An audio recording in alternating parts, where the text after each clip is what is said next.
Now, snowboarding, which balances risks with pushing one's limits, has become a marquee event at Winter Olympic Games. So what's so compelling about this extreme sport that some call dancing with the devil? Earlier, I talked to German snowboarder Leon Vockensperger about making his debut at Beijing 2022 Winter Olympic Games and his encounter with fellow athlete Gu Ailing. After winning the big air for Team China, Gu Ailing is back on track for the slopestyle competition, and Leon has his second race on Monday afternoon. I sat down with him last week to hear his experience so far.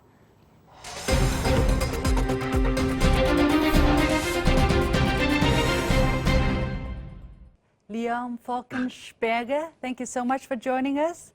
I want to first ask you about the opening ceremony, because you were in the stadium and you posted videos about the opening ceremony and you said that when you were old you would tell your grandkids about it. So tell us a bit your feelings in that ceremony at that moment, and what is the most memorable scene of that ceremony for you? Yeah, first of all, like the most memorable scene would be for sure walking into this huge stadium filled with a ton of people cheering for you, and yeah, representing your country at the opening ceremony and at the Olympic Games is such an honor. And yeah, as I said, I will definitely never forget about this moment. This is for some people once in a lifetime opportunity. Hopefully I can make another Olympics happening in 4 years, but for now this is yeah, this was one of the best moments in my life, probably. Were you emotional when you entered that stadium? Yeah, it was it was an insane feeling, because I've never had that before, and yeah, it was very emotional afterwards, and just realizing what just happened, it kind of all of a sudden hit me, and then yeah, I was blown away. I was blown away. By the feeling of being there, or by, I don't know exactly by what, that your dream coming true? Yeah, it was a combination of things. It was first of all this huge stadium with such a cool opening ceremony and all these people, then representing my country at the Olympic Games, and at the same time making one of my longest dreams come true, to make it to the Olympic Games. So yeah, it was a lot to process, but yeah, I'm very, very humbled to have this opportunity.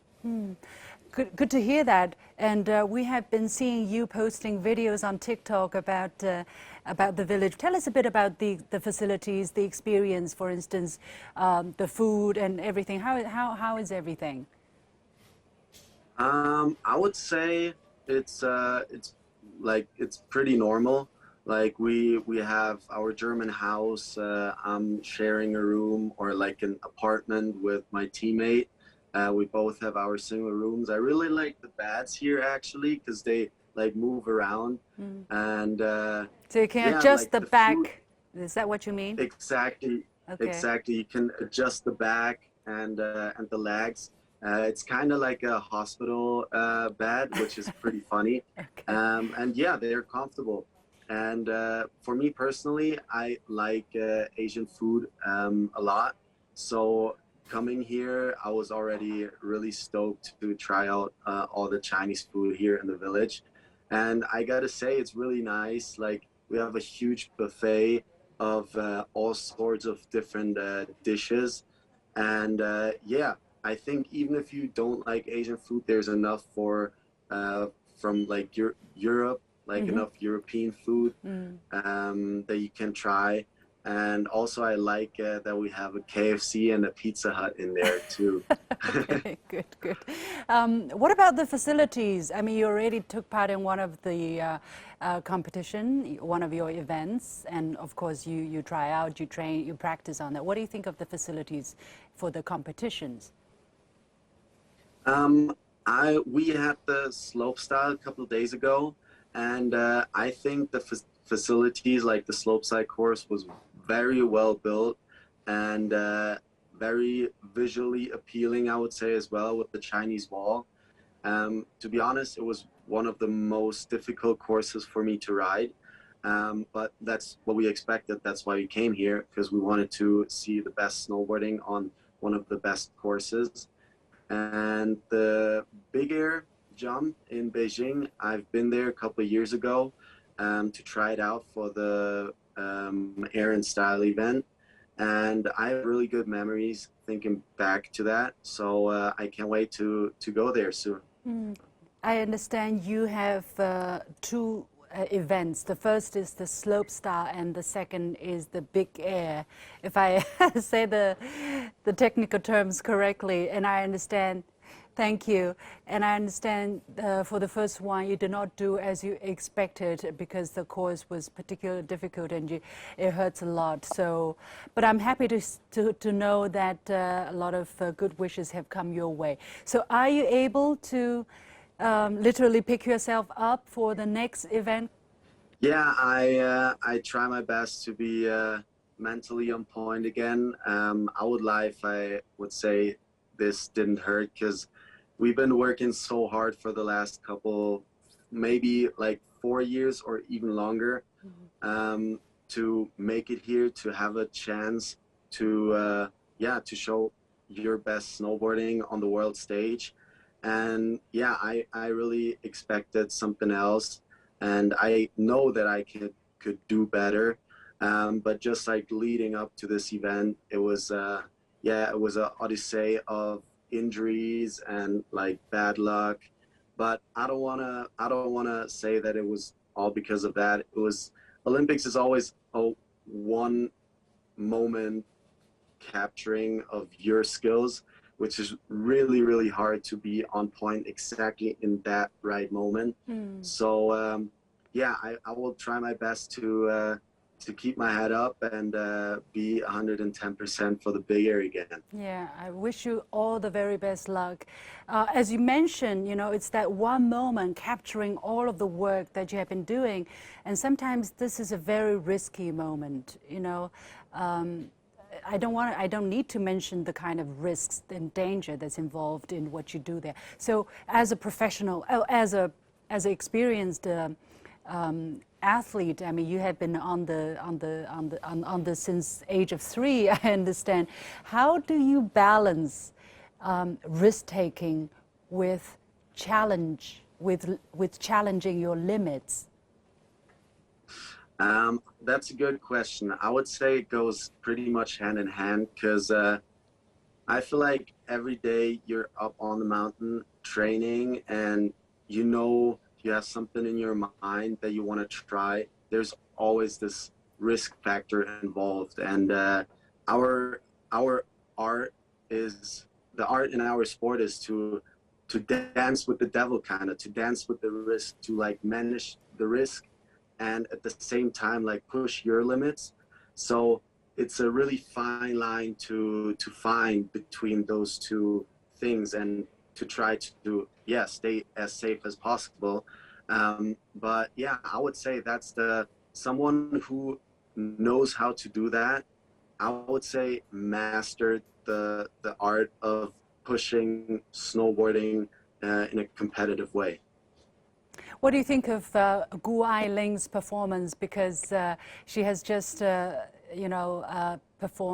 pulled through an incredible trick in her last try, and she is receiving so much acclaims now. And you have some interaction with her on your on your TikTok, I guess. You exchanged hats, right? And you yeah, we did. And you captioned the photo with 我爱我的朋友 in Chinese, which means I love your friend. Tell us a bit of your thoughts about her performance and your interactions with her.